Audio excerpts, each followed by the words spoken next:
Hello again, this is Charlie Bellefontaine, and you're listening to the Home Buyers Hour. Oh my goodness, I keep forgetting the name of our very own show. So we're just going to... Good morning again, this is Charlie Bellefontaine, and you're listening to the Chicago Housing Experts right here on WCPT AM 820. And I have in the studio with me two. New here, I think that makes sense. John Barnick, I'm the state broker, designated managing broker for Real Broker in Illinois. I don't really feel like I'm a super special person. I just really have worked hard. You are special throughout my life, and I just try to do what's right by people. And I feel like always doing your best and doing what's right for people has gotten me pretty far. So nice. I'm very blessed and honored to be in the position that I am and help the people that I get to help, both our agents and our clients. And I take a very service approach to leadership and giving back to our community. I like that, but and one of the things I follow up with, is you do the right thing at the right time, you do it the right way, and you do it for the right reason. But I want to know more about Real, because you're a state mortgage broker or managing broker for the entire state. I just say mortgage. I misspoke. It's managing. But managing broker is what I meant to say. And it's statewide. So how many real estate brokers are there under Real's name in the state of Illinois? In Illinois, we're about 475 agents. 475. And how many brick and mortar locations? We have about 6 or 7 locations now. But brick and mortar is not the forte of Real. Is that a correct statement? Correct. Yeah. So we started as a virtual brokerage. That's our ideal business model. And as we started to grow, we noticed a need for space. And really, it was teams or brokerages that were merging with our company that had space that were bringing it with them. And Real has never said no to office space. It's just not part of their business model. So what they've done is created a partnership with agents, team leaders, and brokerage owners that want to open up space or want to bring space with them to allow for more collaboration and like a community feel locally. And Steve, you're with the Kamar Group, and you guys moved over to Real. Correct. And you're a brick and mortar. What made you make that decision? So I've went through 3 different brokerages, and there's many reasons why I switched from where I was at to Real. One of the main things is John had just brought up, which is the virtual/cloud-based aspect. I think where real estate is going, and a lot of things out there is going to be cloud-based anyway. So brick and mortars really are not going to be a thing. I think that's going to be eventually gone because we can do our business from anywhere. We're real estate agents. So whether you're commercial, whether you're residential, that's why. Reason I went to Real was the opportunities. They are agent-centric, which means they take care of us. We work extremely hard with our clients out there, and we deserve and work extremely hard and deserve a great opportunity and to be able to grow and to scale. And I think that's one of the main reasons why I joined. I also joined because of the fact of the camaraderie, the attitude, the educational, everyone working together to reach the same goal, which is to take care of clients better than you ever have been able to, whether it's through technology, whether it's through customer service. As John had mentioned, the fact of the servicing is a huge, huge thing. I do completely SOI, which is, a sphere of influence. So it's repeat clients. It's constant referral. That's the only thing I work on. I don't work on the whole aspect of, cold calling and FISBOs, canceled, expired, things like that. It's a great business model as well, to grow your business. But I've been in this industry for about 19 years now. And for me, just the relationship building is huge. So Real is a huge part of that as well. It's just another way to do more for your clients. You guys have your office in Evanston. How many agents are in that building? So we have now 25. We have a full ops team as well. So they take care of everything, paperwork related, business related in regards to that. And we go out and we essentially make it rain, as we will. So in other words, be able to network and talk with clients and really bring them value. You just had my favorite attorney give you a big old sigh. I know, right I heard there. him. He likes to mess with me. It's fine. One of the things that we all have in common here, and I do value all of you, is that you were client focused first. It's 100%. not the business. It's not the corporation. We know that if we treat our clients well, the money's going to come. And my beef with most people in the real estate business is always going to be they want the money first and then the clients come second. And it just gives us all a bad reputation and stuff like that. So, yeah, I'm talking from the heart. So make fun of me, young man. It sounds good. Good morning. I think you're pointing at me, I am. even though you keep talking. My name is Patrick Loftus. I'm a real estate lawyer. I have to say, first of all, find me on social media, Loftus_law on Instagram, Loftus Law on TikTok, and go to my Amazon wish list to buy me something nice. I don't have one. I'm just kidding. Is that a thing? We'll talk later. All right. I do My have to MySpace account is going down, just so you know.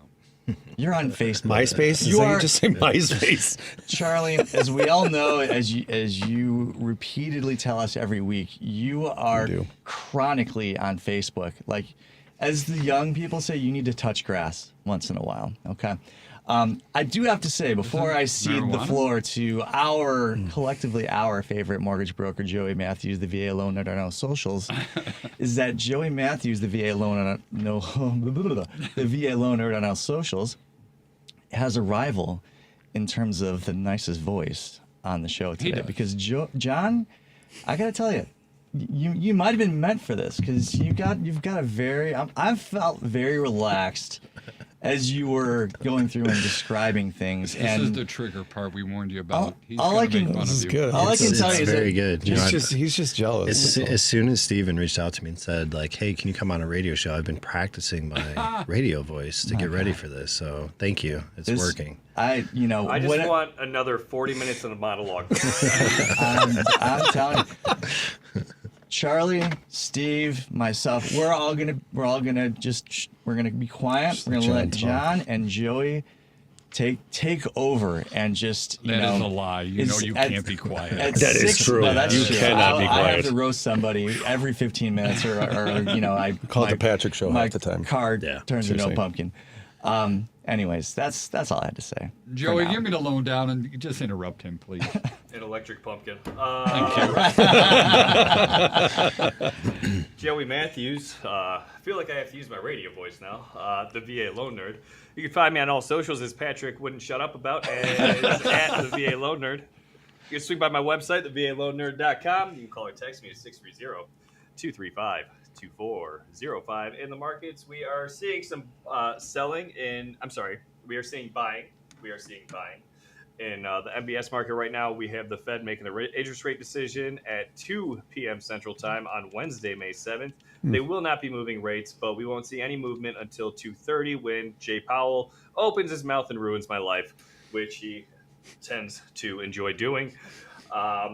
We're still trading in a very narrow range since essentially January with some peaks and valleys. And as I always say, today, if you are ready, is the day to buy. Don't time the market. There's no such thing. It just doesn't. It's not a thing. It doesn't work. It doesn't work. We've seen it for years. It doesn't work. Joey does Venmo me $20 every time I say his handle on social media, so there's a reason I do that. But I also enjoy it, so it's a win-win, really. And Jay Powell does text me every single day. He goes, "What does Joey want me to do?"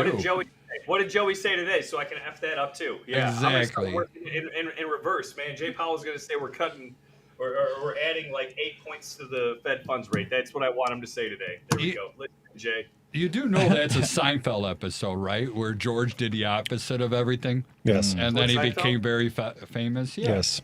Worked out well for him. I bet it did. Oh my God, keep talking. Seinfeld ended in like 1997. Hey, don't. Don't diss No. Yeah, don't do that. You need to stop. Don't mention that it ended in 1997. No, Don't I'm go just dissing saying- Seinfeld. It's very sad that it ended in general.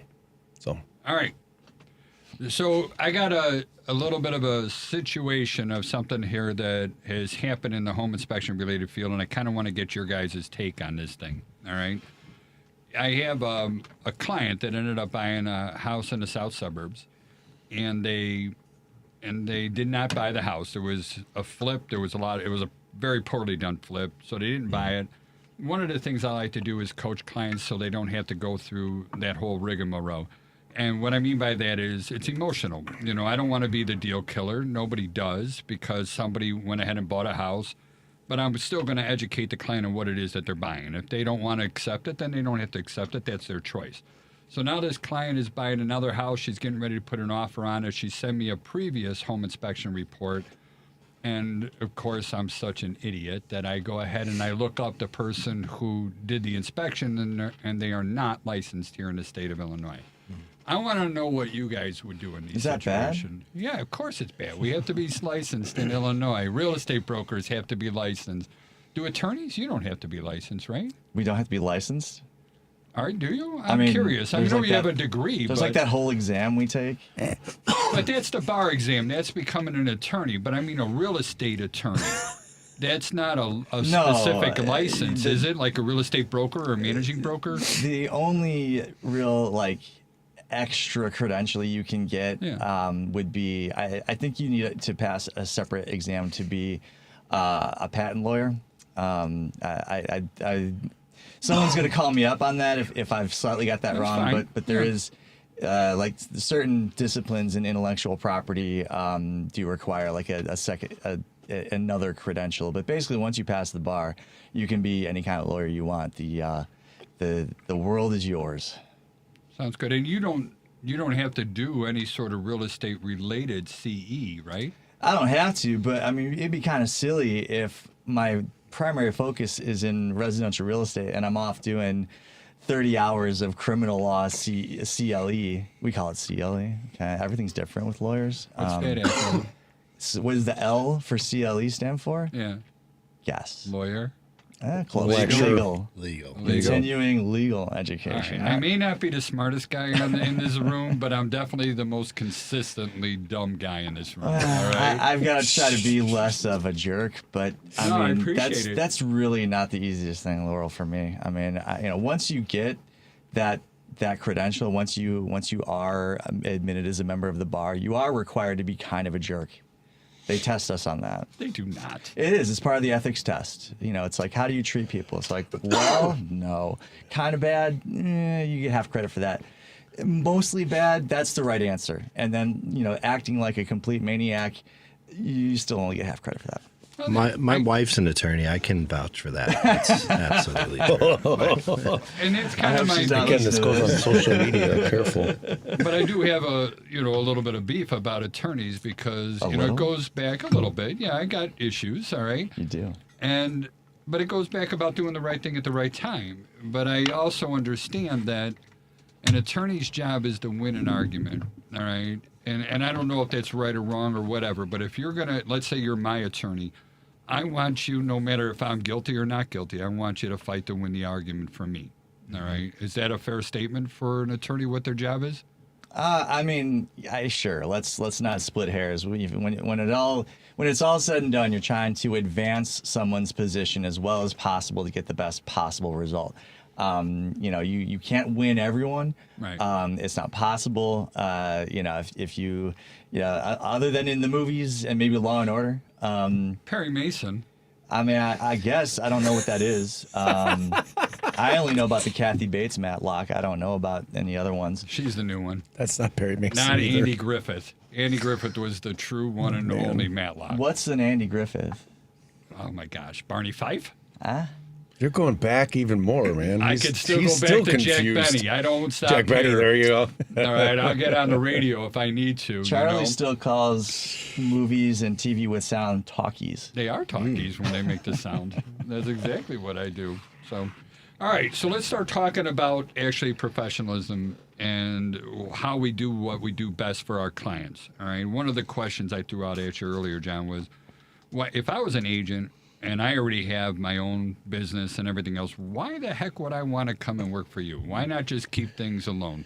What's in it for me? And then just for everybody else, whenever I do any sort of coaching for other home inspectors and their websites and everything else, the three biggest questions I always tell them to think about your client asking you is, so what, who cares, and what's in it for me? So if I'm a real estate agent and I hear about real inspection, or not real inspection, sorry, just real, right? He just There's wants to nothing call else you on guys. Just real, He wants yeah. to call you guys It's just real. anything other than the real name. Well, my brain is old. I can't, focus on everything else like that.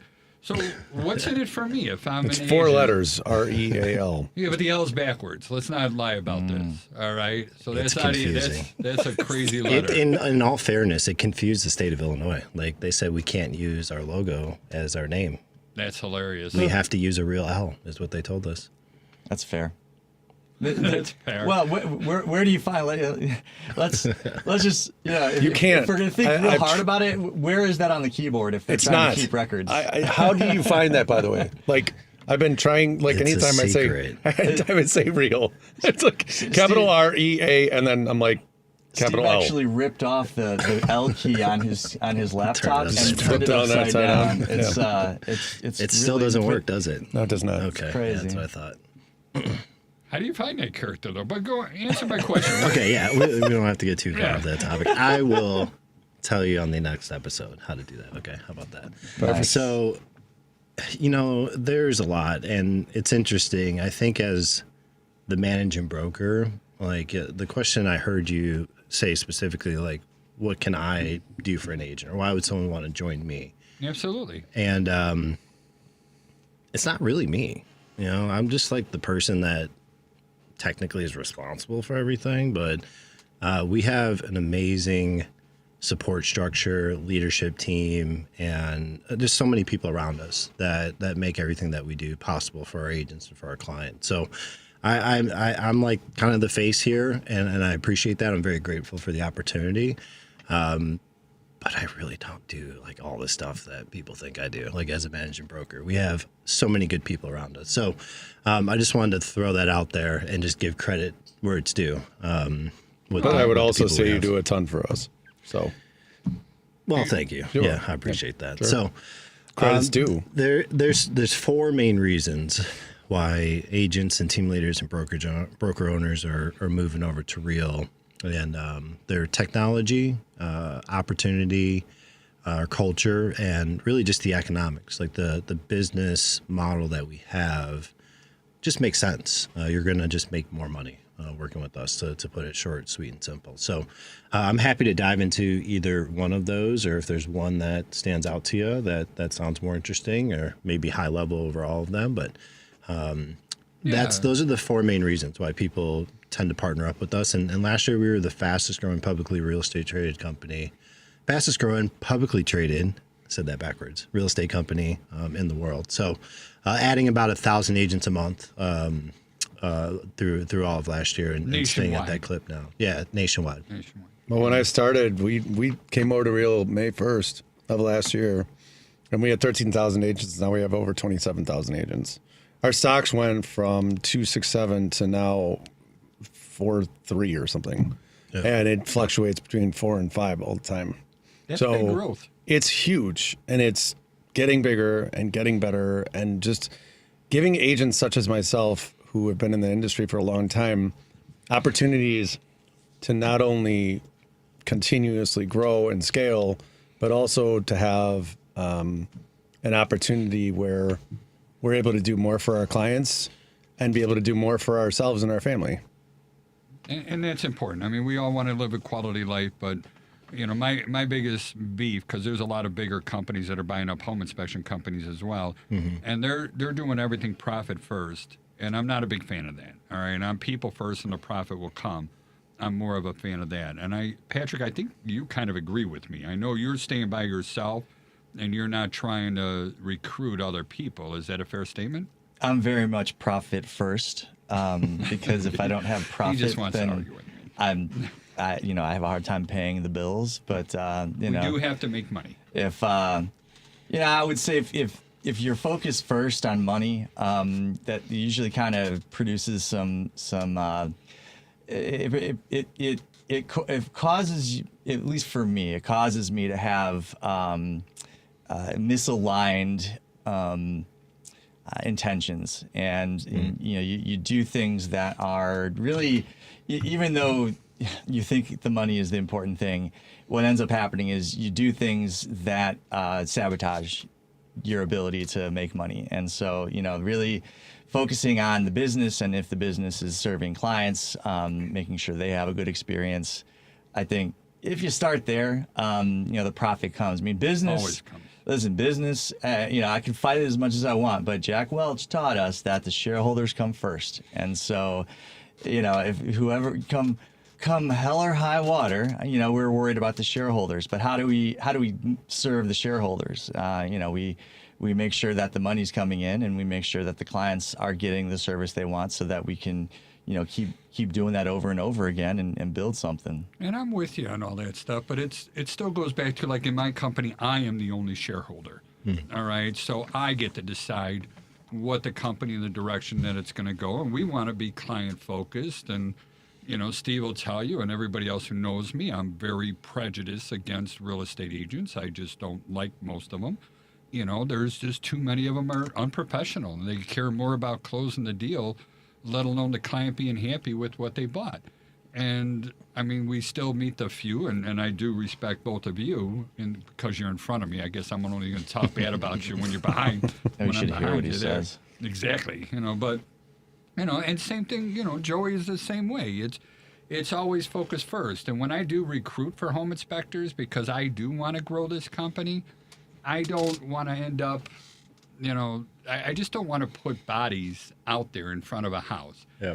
And right now, our biggest value is our reputation. And to me, that should be always the three most important words to any real estate professional is your reputation, reputation, reputation.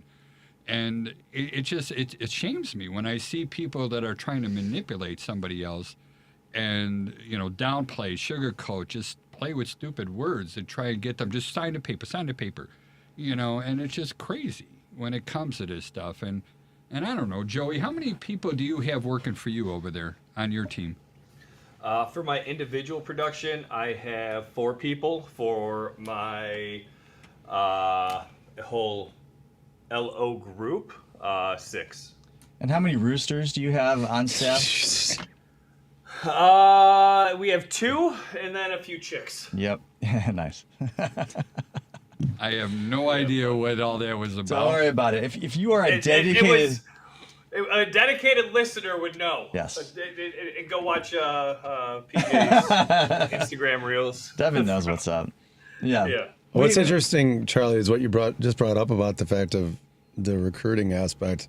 The biggest thing with the difference with Real is we attract. So therefore, we don't just want any agent in there.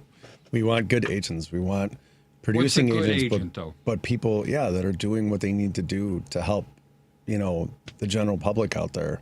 So it makes a big difference.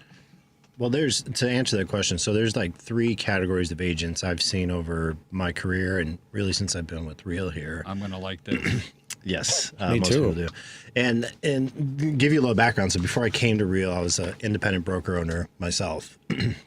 Started pretty young in real estate, got in with some investors, and we decided to open up a brokerage after just a couple years because we felt like that was a better route to go, and then eventually merged with Real. But if you notice, there's 3 types of agents out there, and if you look at last year, I think it was 70 or 71% of real estate agents didn't close one single transaction. That's right. 73%, and then I think up to like 84% closed like maybe 1 or 2 transactions. So That's like right. if you close like 3 transactions, you could say like I'm in the top 16% of realtors, and You do 6 and you're in the top 5%, you get to throw your badge out on Facebook. Oh yeah, I love the Facebook award season. Look at his face. He's like so proud of himself for talking about Facebook. But there's 3 types of agents that I've noticed. So there are agents that no matter what you do, they're not going to do the work. They're not going to be coachable. They might close a deal here or there if they get lucky, but they're just not going to do the work. And then there's agents at the top of the food chain where you couldn't stop them. It's basically like you give them the tools, the resources, the platform, you get out of their way, you let them run their business. And then there's this like middle group of agents that I think is a huge opportunity for us as an industry to really serve and help build up, that will do the work. They're coachable.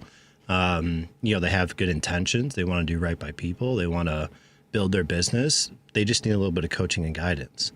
And I think where we come in and a lot of the community culture and the resources that we provide, it's a great avenue for that middle group of agents that are hungry, willing to do the work, just need a little bit of guidance or some structure to step into so that they can grow and build a successful business, I think we can really help those agents thrive. So you could take that one, Charlie, the 3 groups of agents there, and share it with someone and claim it as your own. But it's stolen. That's what I've seen over the years. And I think with everything we've put together at Real, we have the ability to take those top producing agents, take their business to another level with the tools and resources we have and opportunity. But then that middle group of agents, the ones that are hungry and ready to do something, they just need the structure and support. We have a lot of resources and tools to help those agents thrive and take their business to the next level too.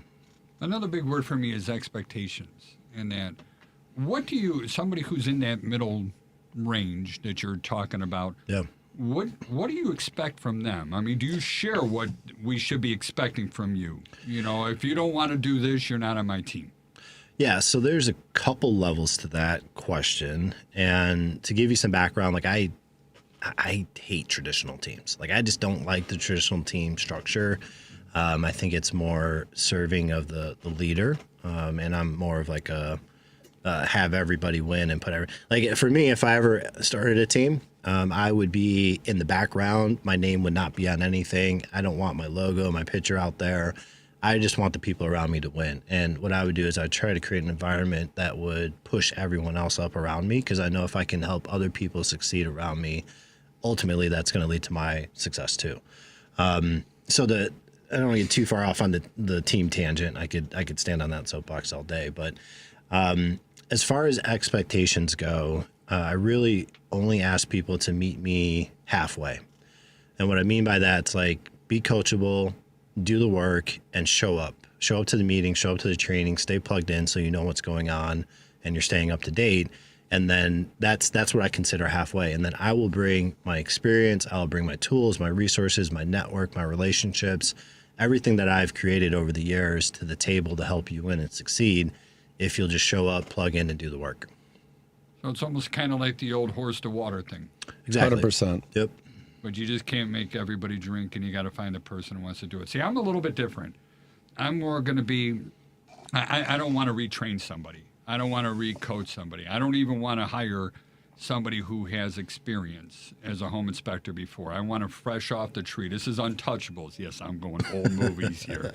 You get them off the tree before they're rotten fruit, before it comes in there, because I'm a stubborn old boomer that has my way of doing things, and it works in our company, and we're still able to grow when it comes to that. And if somebody can't buy in to that sort of mindset, because we are not real estate agent first, we are client first.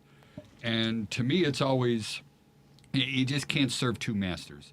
Yeah. All right. And if you're going to be working with the real estate agent who doesn't want you to alarm their clients, if you ever hear a real estate agent use words such as deal killer, what are some of the other ones? Nitpicker, that comes in here. These are negative things that, somebody doesn't really value the client themselves. Now, don't get me wrong. If I was walking into a house and I said that, oh my God, your entire family's going to die because you don't have a GFI in your bathroom, okay, I think that's a little overboard, all right? And if that person's a deal killer or an alarmist, then that is rightfully so, all right? But when you just start pointing out all the things that are wrong in there and you are making a longer list, I've met real estate agents where the first question they go is, how many defects do you put in your report on average?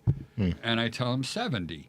Oh, that's way too many. You'll never get any business from us. You're never going to make it in this world. And I'm like, lady, you do 4 transactions a year. We do 2,000, and you're telling me I'm not going to make it. Yeah. And stuff like that. But what about you, Patrick? What do you look for? Because I know you still work with a VA or two, right? I have a paralegal. She's not virtual. Now. She's local. So. But even that, Very this is real. a person that's representing you. And that, what is a quality that represents you properly? I'm going to pass on this question because It's the same question to Joey. He can help you. I know the I answer. can answer the question for Patrick. Listen, Yeah. I'm early in this journey, but it's as long as they're willing to Schedule. the calendar is pretty important, but Yeah. they've got to be willing to.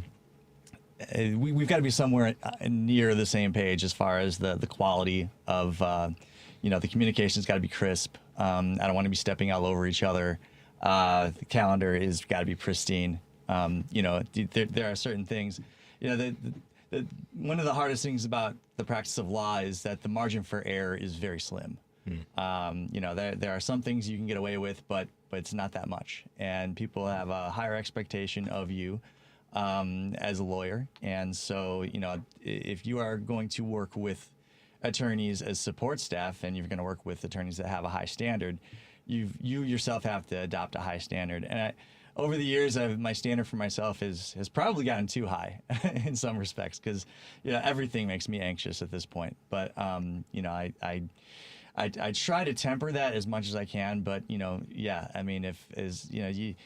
can't beat someone over the head with, well, you gotta do this different, you gotta do that different. Everything's wrong because that's not leadership. That's just complaining. But as long as they're malleable and willing to work with you and willing to adopt, somewhere close to the standard that I need, we can work together. And there's not in my career, I haven't worked with that much support staff, but I can tell you that the couple of people that I've worked with that have been really good are fabulous. I mean, like, nice. If they would just take my job. But they don't want to do that. They just want to be, they want to be on the team. And it's like, cool.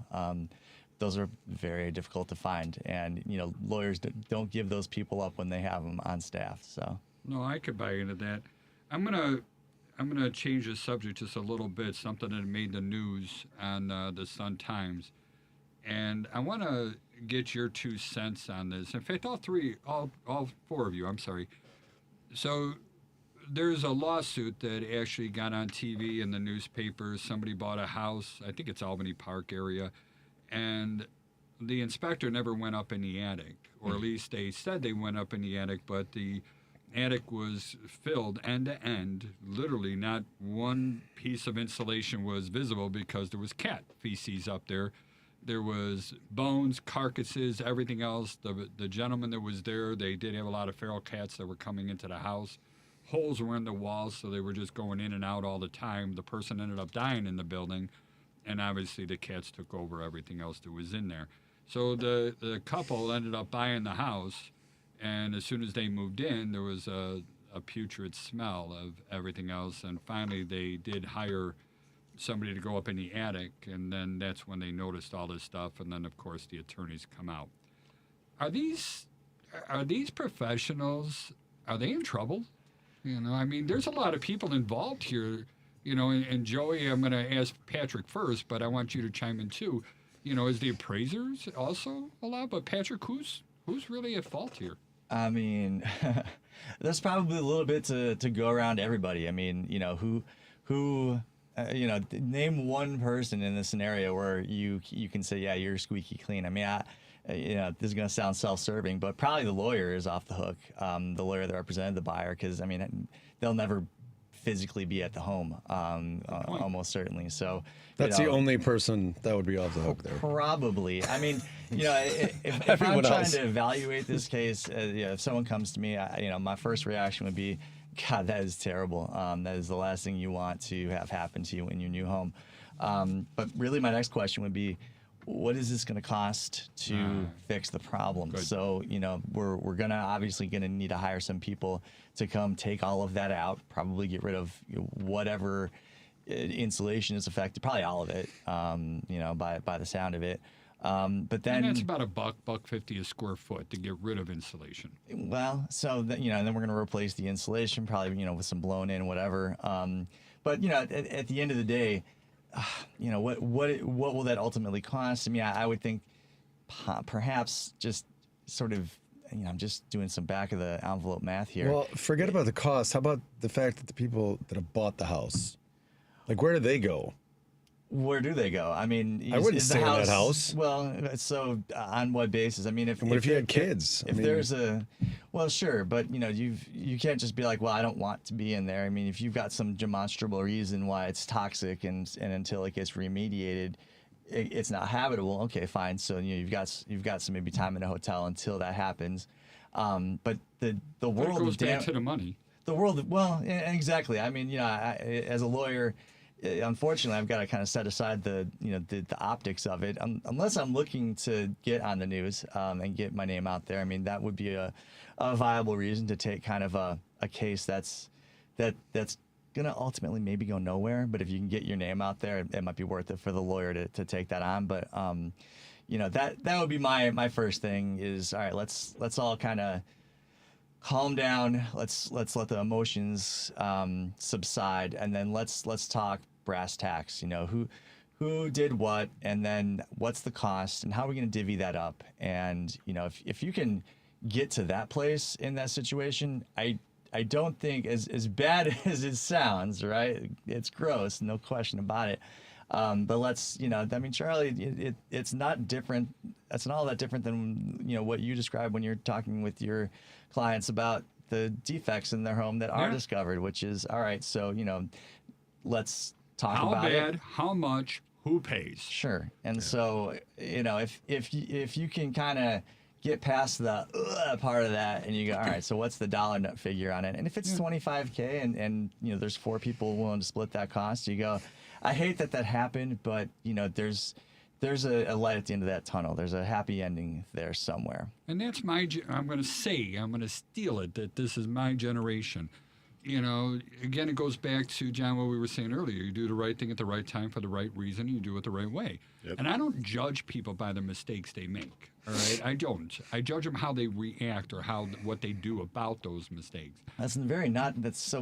That's such a non-boomer attitude. Every boomer I know, not a boomer attitude. Every boomer I know is we did are what? accountable. That's not true. We're here. You did something wrong, and you need to be yelled at. That is not true. Can the problem be If fixed? it was only being yelled at. When I was a kid, it wasn't just being yelled at. Well, that's a good point. Yeah. But yeah, whenever there's a lawyer yelling at me about something that is really something no one can fix, it's always a boomer. Unbelievable. What? Oh, By the wow. way, I know, right? This is why nobody likes you. To all the boomers out there in AARP, please unite. We're going to get together. A senior discount, Charlie? No, we don't give any sort of senior discounts. But Joey, what about the appraiser? Has he got a thing in this game here? Well, because I am who I am, I went full psycho mode and pulled all the information on this property. They did put 20% down on this thing. It's conventional. I wonder if they had an appraisal waiver and if an appraiser ever went into the property, because it looks like it was priced low based on what I'm seeing.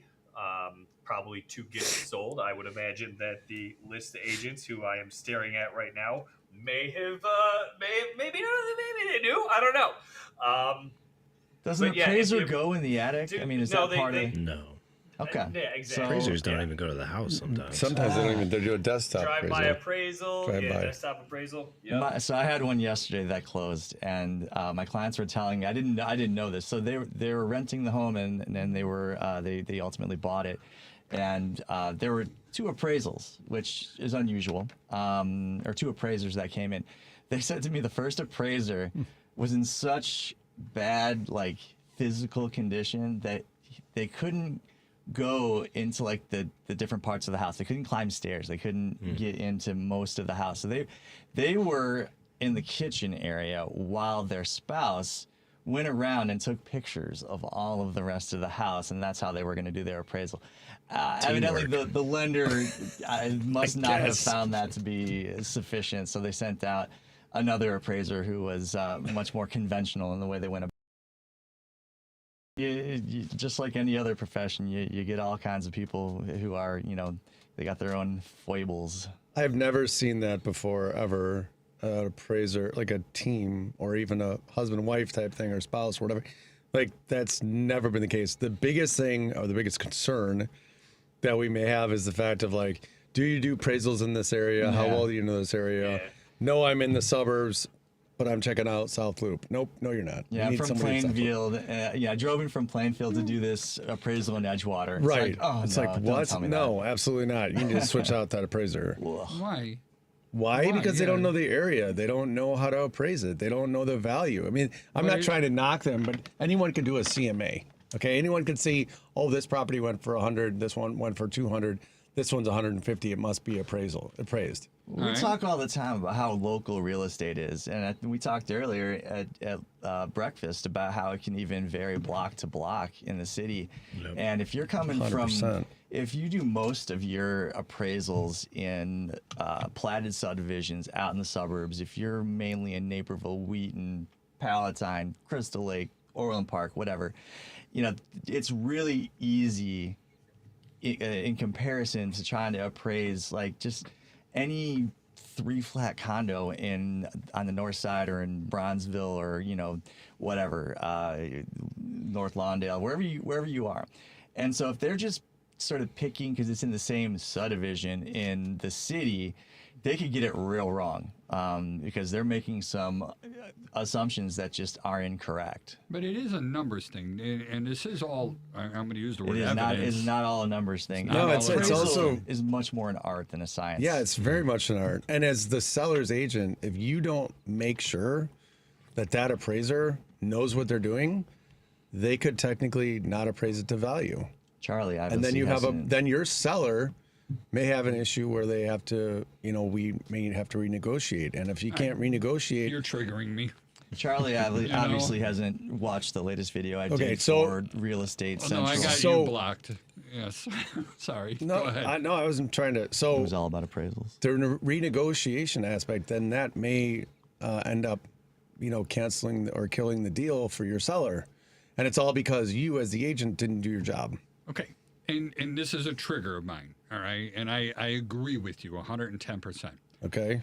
And a lot of my beef is, you know, I always want real estate agents who really value their positions. I want them to know what Patrick is going to do. I want them to know as much of that law. I want them to know the home inspector's job. I want them to know what I'm going to do. I want them to know what Joey's going to do. All right. How the heck are you going to make sure that you're treating my client, and let's say I'm the real estate agent, if you don't know what I'm supposed to do and what a good one of me is, how am I supposed to know, you know, if you're going to be treating my client right? And this is the stuff that I just don't see. And the one thing that I constantly hear is stay in your lane, stay in your lanes, you know, and it just drives me up the wall. Well, you know? there's a certain aspect to that, right? I mean, it's kind of like a commercial broker being a residential broker, unless you actually know what you're doing. That's why I don't do. Well, that's everything. That's right? why I don't do commercial broking, whatever. I'm not Oh, a commercial you're talking broker. like me now. So See, I it's don't do. contagious. So I don't do commercial, and the You would reason be being is broke because if you I were don't doing know what I'm commercial. doing. Now, can I sell your building? Can I help you buy a building that's commercial? Absolutely. Well, you're With a motivated little bit enough of to skill. learn. But when it comes to leasing and knowing how to play that game, it's not a good idea unless I actually know. So what I'll do is I'll rely on maybe another real broker or someone I know that would be able to assist me so that I can do a good job for that client. So staying in your lane just means that if you know what you're talking about and it's part of what you do anyway, then I think it's legit. Now, I'm not saying that people get frustrated because you may actually catch them in an act that is not legal, not right, not ethical. I mean, all the above. And then they get defensive because of that. Yeah. That's normally why they say stay in your lane for the most part. Well, I also think I don't know if you agree a with lot of that. that is from like the E&O defense lawyers would want that to be really the kind of the knee-jerk dogmatic way to describe how to conduct themselves as realtors, at least, just because you can easily fall off of the realtor path and onto the unauthorized practice of law path, which you don't want because unauthorized practice of law is unauthorized, right? So I think it's just easier to say that than to kind of teach people the nuances. And I think where this ultimately intersects is where at least understanding enough to spot an issue and say, hey, you know, this is something you should talk to the lawyer about. Just like when I see an issue of valuation, for example, or really anything that's related to the market, the negotiations that took place before I was involved, that's something I need to talk to the agent, the client. You know, I need to gather and understand more about You need to those learn. things. I understand that I don't know enough about any given market that I'm going to sit there and tell a client, yeah, that's a hot market. How would I know? Well, You know? and that brings it up. Another thing too is like you guys talked about staying in your lane. There are agents out there that are representing a lot of different hats, if you will, that should not be. Explain. Well, so I recently had a transaction where Because I want to get into real estate. I want to be a real estate agent and a home inspector. anyway, so this agent is a lot of different I think things. I triggered him. An now. agent not at our firm. So that is correct. 100%. She's not at our firm. Oh, she's a she. Sorry. Anyway, there's lots of them. Careful. So Just say they, them. It's easy. They, them. they, them. Okay. So they decided they are a real estate broker, a managing broker, a lender, a Probably an interior decorator. no. Title rep. A title rep. And one other thing I can't think of. Anyway, so they also gave, they were also giving legal advice, Oh, geez. which was not ethical, right, all the above, and should have been authorized. reported, and was not, because of the certain aspects of the deal, the certain people in the deal.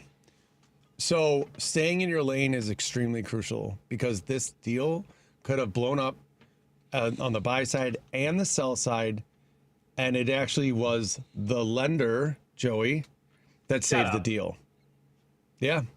Well, how'd the lender save the deal? Basically, the seller was trying to pull a fast one, take it off the market as we were almost about to close, and saying, nope, you didn't get back to me fast enough. I'm pulling this, and so on. And their attorney said, really, that's not a good idea, because you're in breach of multiple things. So the lender reached out and basically realized that they had a 24-hour window in order to make it so the seller had to sell. Otherwise, they would be in serious trouble. So they wrangled a clear to close out of thin air. Is what You it know sounds who like. I'm talking about. Anyway, the Joey, point. what is he talking about? I don't know what he's talking about. He wrangled a clear to close. Tell me more. I'm making. I spoke just kind of off the cuff. Long story short, the person was very much out of their element. They tried to play all kinds of games, and they tried to get a piece Oh, of the that's pie. why I On, was a schmuck. I'm allowed to say schmuck, right? piece of pie on everything, and they did not care one bit about their client. This is And the they're- selling agent or the listing agent? This was the buyer's agent Buyer's agent. Wow. who had See, now 5 you- different hats, And you want to know why which I don't they like them. don't. Right. Oh my Very annoying. Yes, Joey, that's correct. So, anyway, it was saved, but I'll tell you what, there's a lot of wrong things there, and it should have been definitely promoted, such as this situation with the inspection, where this is now out in the open, so everyone knows about it. Let me just throw this out there because I think it's worth mentioning. If you're involved in a transaction, you're selling your home, and even if it's the highest offer, if you have the same name as the buyer's broker, as is the same name as the mortgage broker, I would put that one at the very bottom of the list, because that's a person trying to do too much. And if they're out, look, I want my mortgage broker to be like Joey Mathews, the VA loan nerd on all socials, where he is in front of his keyboard. $20. He is punching away on that keyboard 24/7, it seems like, because he is getting stuff done. I don't want him out there showing homes for an 8-hour Tuesday afternoon, where I really need him to be dialed into the lending part of the transaction. So trying to wear both of those hats, if you want to extend Steve's metaphor, is a recipe for a bad time.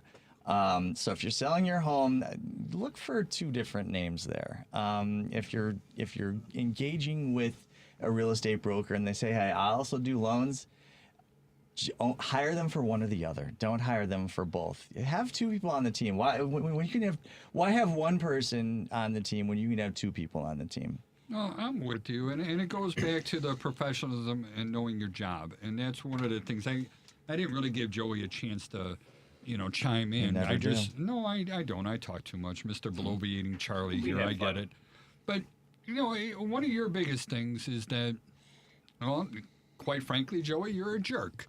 When it comes to making sure that all the other people that are working under your name, that they're actually going to do their work, you know. And I get it that you're very adamant that you don't tolerate laziness. And when somebody's going to check up on these things, they're going to make sure that every T is crossed and I is dotted. And I don't think I'm exaggerating, am I? No, I'm not going to pre-approve anybody that's not going to give me docs, and I'm also not going to work with someone who refuses to give me docs. And I have to say that doesn't I'll mean link up with you're a jerk Yeah. either. That means that you're being thorough and doing a great job for that client. He's enforcing what works well. Yes. Is what it is. And 100%. sometimes that does take being a jerk. Well, people get You mad know? about the fact of him not being able to pre-approve him because they have millions of dollars. Well, they may have millions care. of dollars, but can they show it? Can they prove it? And the more you I'm make, right the more there you with spend. you. So I really don't care. Like, I want to see how much you're spending, Mr. Millionaire. Congratulations. You don't Yeah. want to see what I spend. It's Debt way too ratios much. matter. Moneybags Bellefontaine with the low key flex. Every time there's always some way, you know, where he's like, yeah, you know, my gigantic mansion up in Wilmette with my orange appliances 1,600 square feet. and my no And it's orange because it's faded. No, that's not true. It was actually painted orange. And there's no urinal That's in more the than garage. 1,600. there is a urinal. We know there's a urinal Yeah, in it the garage. is. My And house? a bidet. You know, I have to say to disagree. Charlie and to Joey, I have something to admit to you guys, and I'm not. Oh no! You have a urinal in your garage? Is it He finally? does have a No, the urinal in his Is it association- garage. finally happening? The association would never stand for that. But I don't know if you guys remember our discussion about whether you back into your or forwards or backward into your parking space, and I've now become a back into the parking space man. Good man. Good. Good job. Welcome to the real world. Yes. It's so You know? dumb, but yeah, No, it's not. It's easy, Straight out. super easy. I hate Yeah, admitting plus, that if to have you a Raleigh guys. Place, it's way easier to get away. Get away. I have 4 floors to drive down. I'm not Joey's getting like, away. I'm not getting away from anyone. so Joey's driving got around in the- a circle, getting dizzy. Joey's got the awesome cyber truck. So we Yeah. rip on him all the time. He's on got it. the douche mobile. But Yeah. but How is here's that how working genius for you? this guy is. He gets the Cybertruck, he wraps it in the VA loan, and he gets like 3 or 4 leads a week. Is that right? I would say at least a week. Yeah, I got 2 yesterday. And he got banned from the Arizona Cardinals stadium as well. Makes sense. That's also true. Did you really? What happened? Yeah, dude. It's an advertisement, right? So they're like, hey, we marked down your car, we have your license plate, and obviously there's only one car like this. So if we ever see you again, we're gonna have to tell you. What? And there's probably Yeah. another lender who's the official lending sponsor of Well, Arizona, Arizona Cardinals football. That's crazy. I mean, the long-term goal here is it's going to be VA Lone Nerd Stadium, so there's that. Oh. And Ah, that's nice. what I want to hear. Hey, you you know, can't just- beat 'em, can I buy get 'em. an- just give me an invite. Get me an invite to one of the nice, boxes for a couple games. I'll a even year. let you bring down your wrapped car. It I says do like the VA sound of Office that all now over that it. you're saying it. The You know, the VA loan. Chicagoland home inspector You don't need to do that Cubs. because you're busy enough and you have 7,000 reviews or whatever you have. They're all I 5-star. want to own the Cubs. Wrigley, sorry, I'm taking them away from you. Sure, Ricketts. All right, we got it. I'm Ricketts, sure. thank you. I even got the wrong name. Wrigley's always with the Tribune, You right? can have the basketball stadium gosh. name. Wirtz, is that right? He doesn't know that movie. No, he is he way does too not. old for that Basketball? movie. Yeah, what was the stadium? What was the The name? Milwaukee. No. I know it's the Milwaukee Beers. Milwaukee Beers. And I'll come back next week to our fun little show about real estate to find out the What basketball basketball? stadium name for the Milwaukee Beers. I'd know what it rather is, right? have the Chiefs come out of there and the Hanson brothers on my hockey team. That's Yeah. what I want to Oh, get. the Hanson brothers. Yes, Like I the- am that was going back awesome. again. I can Buckeyes? F's with that. Yeah. We are out of time, so we do have to zip this up. If you don't mind, John, give us your contact information one last time. Sure. Yeah, John Barnack, 630-439-6385. I am one of those crazy people that gives out my cell phone, so just give me a shout. And you can follow me on Instagram at john.barnack and see all the fun stuff I put out there, too. Sounds good, Steve? Nice. Steve Davis, Real Brokerage, Kamar Group. My number is 312-513-6314. You can find me on Instagram, and I'm Steve Davis.